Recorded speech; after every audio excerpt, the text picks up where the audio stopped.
Hey, sahabat kece!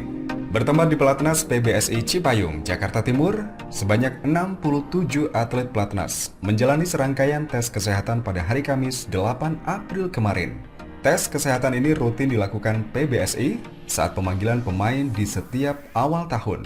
Serangkaian tes kesehatan yang dibagi menjadi 6 pos ini meliputi pemeriksaan darah, elektrolit, fungsi hati, ginjal, ronsen toraks, frekuensi nadi, tensi, saturasi oksigen, THT, mata, EKG, visus, postur, gizi, dan lain sebagainya.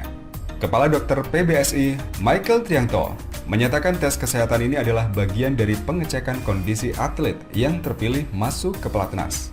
Yang pertama, tes kesehatan ini bertujuan tentunya setiap ada atlet yang baru masuk, dalam artian atlet yang terpilih, kami harus mengetahui dulu, baik tingkat kesehatannya maupun tingkat kebugarannya.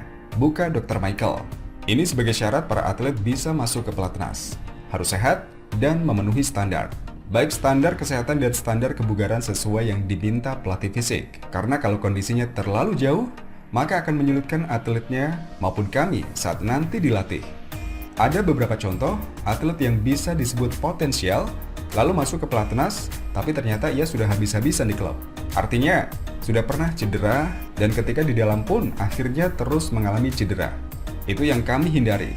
Makanya para atlet ini harus benar-benar kualitasnya sesuai dengan standar yang kami minta.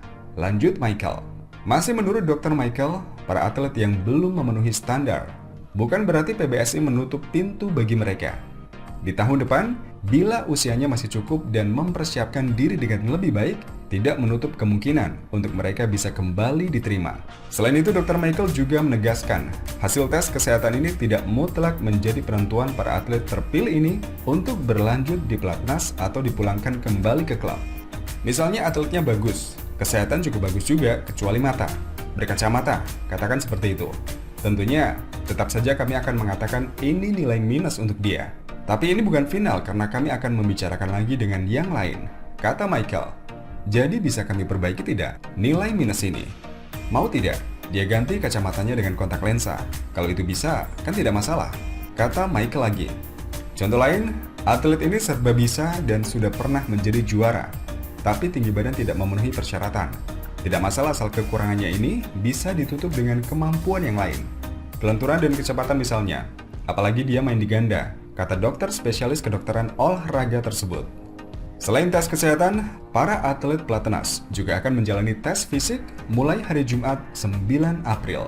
Hasil dari kedua tes ini akan digabung lalu menjadi bahan evaluasi untuk penilaian ke depan.